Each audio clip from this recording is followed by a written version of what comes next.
Dans le monde antique, l'Égypte était l'un des empires les plus puissants. Elle était connue pour sa richesse et sa culture. Les anciens Égyptiens étaient d'habiles architectes, ingénieurs et artistes. Ils ont produit certains des monuments et des œuvres d'art les plus impressionnants du monde antique.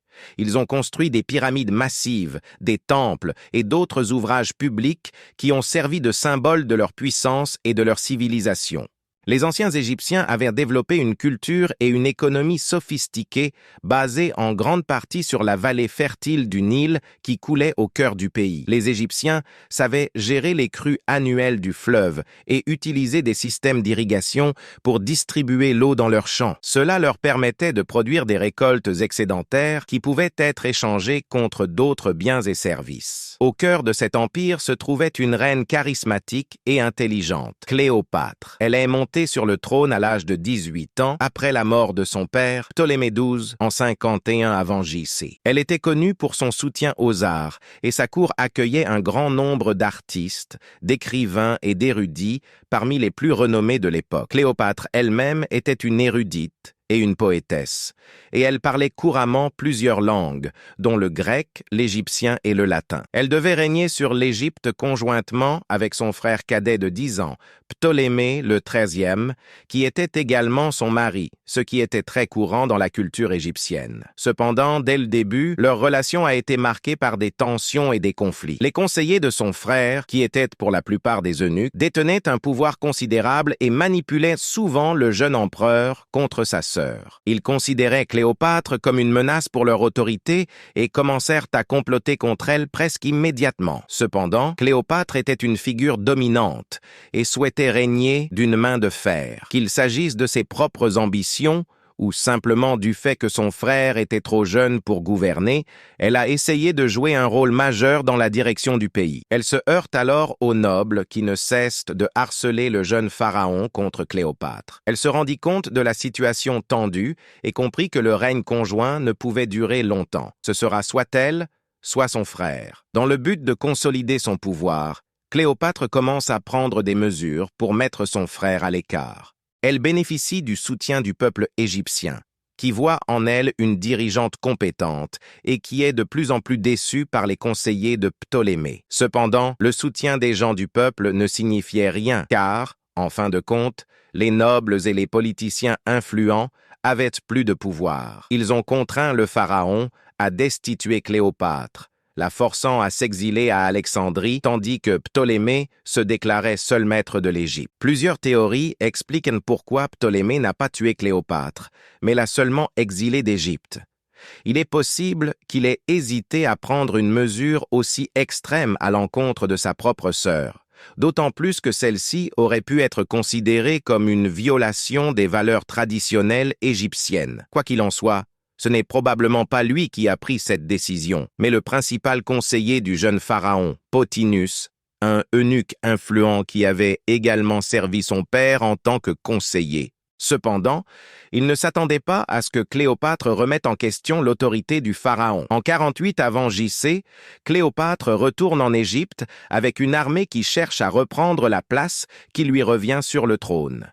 Elle débarque avec ses troupes dans la ville portuaire de Pallusium, sous le contrôle des forces de Ptolémée. Au cours d'une série de batailles, les forces de Cléopâtre parviennent à s'emparer de la ville et à vaincre l'armée de Ptolémée. Les forces de Ptolémée, quant à elles, se regroupent et parviennent à reprendre la ville d'Alexandrie. Le conflit est cependant loin d'être terminé et les deux camps se bousculent pour prendre le pouvoir. Pendant ce temps, dans l'Empire romain, le grand Jules César bat Pompée, le célèbre homme d'État de Rome, lors de la bataille de Pharsalis. Pompée est alors contraint de fuir en Égypte pour tenter de sauver sa vie. Il y a bien longtemps, Pompée avait prêté de grosses sommes d'argent au royaume d'Égypte. Il estimait que le pharaon lui était redevable. Il demanda au pharaon de l'aider dans sa lutte contre Jules César. Cependant, Ptolémée savait que Pompée était un homme vaincu. Avec sa propre bataille contre Cléopâtre, il n'était pas en mesure d'aider les autres à mener leur guerre. Si tant est qu'il ait besoin d'aide contre Cléopâtre, c'est lui qui en a besoin. Ptolémée, alors âgé de 14 ans, a mûri et joue son va-tout politique. Il savait que Jules César se dirigeait vers l'Égypte à la poursuite de Pompée. Il pensait que s'il pouvait gagner les faveurs de Jules César, celui-ci pourrait l'aider à écraser la rébellion de Cléopâtre. C'est pourquoi il tua l'homme d'État romain Pompée. Lorsque Jules César arriva à sa cour, il offrit la tête de Pompée à César. À la surprise du pharaon, César est furieux lorsqu'il voit la tête de Pompée. Même si Pompée était son adversaire, il n'en était pas moins romain. L'Égypte et Rome étaient en paix l'une avec l'autre, et il n'apprécia pas le comportement du pharaon qui avait tué un général romain respecté d'une manière aussi indigne. Il refuse d'aider Ptolémée contre sa sœur et demande audience à Cléopâtre avant de décider d'entrer en guerre contre elle. Le pharaon arrête César et lui dit qu'il ne le relâcherait pas tant qu'il n'accepterait pas de se battre à ses côtés contre Cléopâtre. Dès que Cléopâtre a appris que Jules César, le grand général militaire romain, se trouvait en Égypte, elle s'est déguisée en servante et s'est introduite clandestinement dans les quartiers de César pour le libérer. Elle a usé de son charisme et de son sens politique pour gagner le soutien de César. Elle était exactement le genre de femme qui pouvait plaire à un homme comme Jules César. César savait que la paix était importante en Égypte, car c'est de là que les céréales et autres denrées alimentaires étaient importées à Rome. En raison des récentes guerres en Égypte, l'approvisionnement a été perturbé, ce qui a provoqué des émeutes de la faim à Rome. César veut résoudre ce problème pour sa République. Il se rangea du côté de Cléopâtre, qui lui paraissait non seulement plus mûre et plus capable que son frère sur le plan politique, mais aussi plus charmante et plus belle. Ils se rapprochèrent l'un de l'autre et tombèrent amoureux. La relation entre Cléopâtre et César était donc à la fois politique et personnelle. César était un génie militaire et ses forces ont aidé l'armée de Cléopâtre à assiéger Alexandrie. Après plusieurs mois de combat, ils parviennent à s'emparer de la ville. Pendant le siège d'Alexandrie, Ptolémée est tué au combat, peut-être noyé dans le Nil selon de nombreuses sources. Cléopâtre prend le contrôle total de l'Égypte et César retourne à Rome pour s'occuper des émeutes de la faim qui ont provoqué un soulèvement massif dans la ville. Son général de confiance, Marc-Antoine, n'avait pas réussi à résoudre le problème. César a exercé un contrôle total, s'annonçant comme un dictateur jusqu'à ce que la stabilité soit rétablie à Rome. Il parvient à résoudre rapidement le problème de la pénurie alimentaire, puisque la paix règne désormais en Égypte et que les céréales peuvent être importées sans problème. Bien que César ait résolu le problème, sa position temporaire de dictateur, approuvée par le Sénat, devient de plus en plus permanente, et il continue à exercer cette fonction même après la fin de la crise. Cette situation et sa relation avec la reine égyptienne Cléopâtre ne plaisent pas aux puissants sénateurs de la République romaine. De nombreux sénateurs craignaient que César ne devienne trop puissant et ne finisse par transformer Rome en monarchie ou en dictature. Ils s'inquiétaient également de la manière dont César utilisait son pouvoir pour saper l'autorité et les privilèges traditionnels du Sénat et d'autres institutions politiques.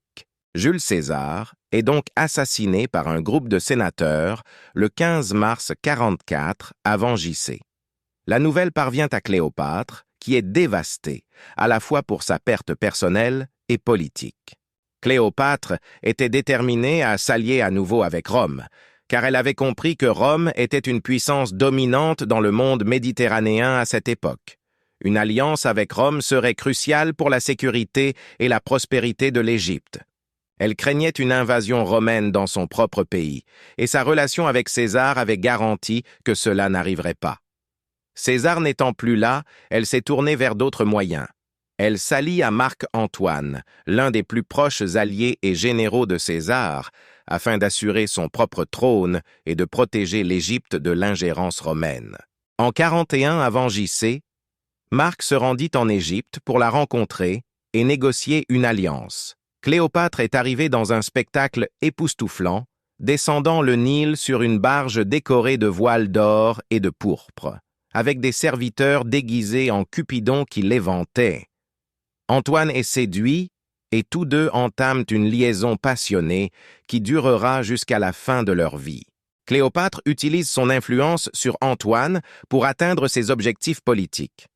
Ensemble, ils forment une alliance contre Octave, qui n'est autre que le fils adoptif de César. Cependant, la réputation d'Antoine a été ternie lorsqu'il a divorcé de sa femme romaine pour épouser Cléopâtre et qu'il a eu plusieurs enfants avec elle, ce qui l'a fait passer pour une marionnette de la reine étrangère. En 31 avant JC, Octave déclare la guerre à Antoine et Cléopâtre, et leurs armées se rencontrent lors de la bataille d'Actium en Grèce. Cléopâtre est une politicienne et une stratège douée, mais elle n'a que peu d'expérience militaire. Antoine dirigeait l'armée, mais son jugement était obscurci par son amour pour Cléopâtre et sa consommation excessive d'alcool. La marine d'Octave est bien supérieure et il domine les forces d'Antoine, affaiblies par la maladie et les désertions. Lors de la bataille décisive, Cléopâtre et sa flotte observent à distance les forces d'Antoine, décimées par les tactiques supérieures d'Octave. Voyant que tout était perdu, Cléopâtre ordonna à ses navires de fuir, et Antoine lui emboîta le pas. La bataille fut une défaite écrasante pour leur alliance, et ils furent contraints de se retirer à Alexandrie en Égypte. Octave les poursuit, et, après un siège de plusieurs mois, l'armée d'Antoine commence à l'abandonner, tandis que le peuple de Cléopâtre commence à se retourner contre elle. En août 30 avant JC, Antoine reçoit de fausses informations selon lesquelles Cléopâtre s'est suicidée et, désespérée, il se donne la mort. Lorsque Cléopâtre apprend sa mort, elle décide de le rejoindre dans l'au-delà. Selon la légende, Cléopâtre a fait en sorte qu'un aspic, un serpent venimeux, lui soit apporté dans un panier de figues. Elle laissa ensuite le serpent la mordre et mourut du poison. Sa mort marque non seulement la fin de la République romaine et le début de l'Empire romain, mais aussi la fin de la dynastie des Ptolémées, qui régnait sur l'Égypte depuis la mort d'Alexandre le Grand en 323 avant JC. Après sa mort, Cléopâtre est devenue une légende et un symbole de pouvoir et d'indépendance féminin. Elle a été représentée dans d'innombrables œuvres d'art, dans la littérature et la culture populaire. Sa vie et son héritage continuent d'inspirer aujourd'hui. Et ainsi, nous sommes amenés à nous demander, le pouvoir et l'amour peuvent-ils vraiment coexister ou sont-ils destinés à se détruire mutuellement?